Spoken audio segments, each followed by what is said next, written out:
कहते हैं इंसान के पास जब करने को कुछ भी ना हो तो वो करने लग जाता है जो उसे बिल्कुल भी नहीं करना चाहिए। मेरे साथ भी कुछ ऐसा ही हुआ। सब कुछ ठीक चल रहा था, लेकिन तभी अचानक से हमारे शहर पे लॉकडाउन लग गया। और लॉकडाउन लगने के बाद जो कहानी शुरू हुई वो अब मैं आपको सुनाने जा रहा हूँ।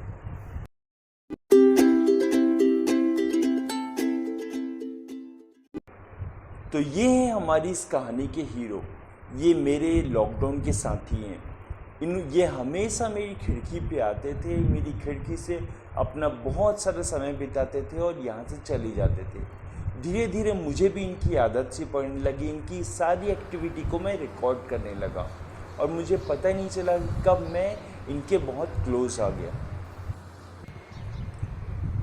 एक दिन की बात है, अचानक इनकी नज़र मेरे सामने वाले छत पर पड़ी और उस दिन के बाद से ये मेरी खिड़की पे आना बंद करके अब मेरी छत पर बैठने लगे और वहीं घंटों बैठा रहा करते थे। मैंने भी सोचा अचानक इन्हें हो क्या गया है।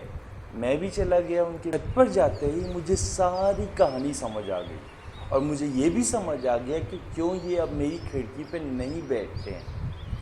मैंने सामने देखा एक बहुत ही सुंदर सा कबूतर का जोड़ा बैठा हुआ था और उस जोड़े को देखकर ये भाई साहब बड़े उदास से लग रहे थे। मैंने देखा ये जो जोड़ा है वो रोज़ यहाँ पर आता था, चुपचाप बैठता था, कोई बातचीत नहीं होती थी और घंटों ऐसे ही बैठे रहते थे।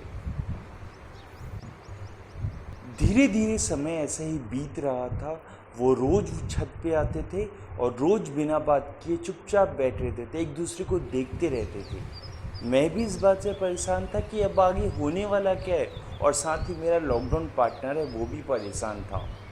अब मुझे भी थोड़ा इंटरेस्ट आने लगा और उम्मीद कर रहा हूँ आपको भी ये जानने की बहुत ज़्यादा इच्छा होने लगी होगी कि आगे क्या हुआ होगा और इस कहानी में मैं कहाँ हूँ। अगर आप ये जानना चाहते हैं कि इस कहानी में मैं कहाँ हूँ तो वीडियो को लास्ट तक देखिएगा।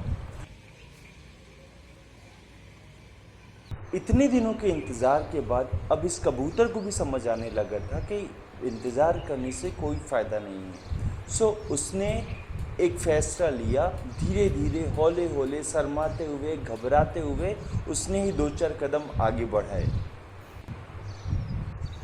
और हम सभी जानते हैं जो मेहनत करते हैं, जो हिम्मत नहीं हारते और जो अपना पहला स्टेप लेने से घबराते नहीं हैं, सफलता उन्हें ही मिलती है। इस कबूतर ने भी वही काम किया। उसने पहला स्टेप लिया और स्टेप लेने का मतलब ये था, उसे भी बहुत अच्छे से मालूम था, ये भी हमारी हिंदी फिल्मों से बहुत ही इंस्पायर्ड लगता था। उसे मालूम था ये बहुत अच्छे से कि दोस्ती ही शुरुआत होती है। इसने बहुत अच्छे से दोस्ती शुरू की और इन दोनों के बीच अब नोक झोंक भी होने लगी, दोनों में बातचीत भी होने। दोस्ती तो हो चुकी थी, अब दोस्ती से आगे बात बढ़ानी थी। बहुत दिमाग में सोचते हुए, बहुत कुछ समझते हुए अब इस कबूतर ने सोचा कि अब अपने दिल की बात बता दी जाए। अपने दिल की बात को अपने दिल तक दबा के रखने से अब कोई फ़ायदा नहीं है।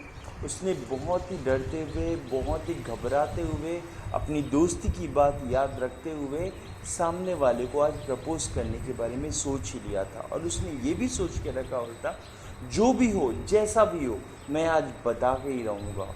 और उसने थोड़ी हिम्मत की, थोड़ा साहस बताया और फिर चला गया प्रपोज़ करने के लिए। अब इसका रिज़ल्ट क्या होगा आप भी जानना चाह रहे होंगे।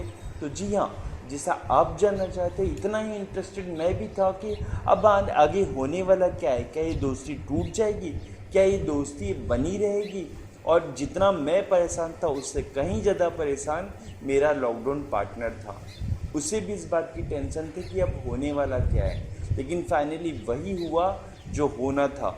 जी हाँ दोस्तों, ये जो दोस्ती थी अब धीरे धीरे प्यार में बदल गई और ये जो नोकझोंक थी अब वो सोलमेट में पहुंच गई और इनकी ये दोस्ती है अब रिश्तेदारी में बदल चुकी है। और जैसा कि आप देख रहे हैं अब ये दोस्त ना रह के अब एक सोलमेट बन चुके हैं और बहुत ही अच्छी तरह से इनकी बॉन्डिंग बन चुकी थी। अब ये पहले की तरह हम छत पे आते हैं तो सिर्फ यहाँ बैठते नहीं हैं, अब ये रुकते हैं। अब आप ये सोच रहे होंगे कहानी तो ख़त्म हो गई है, फिर मैं कहाँ हूँ? तो मैं बिल्कुल लास्ट में हूँ, देखिएगा ज़रूर।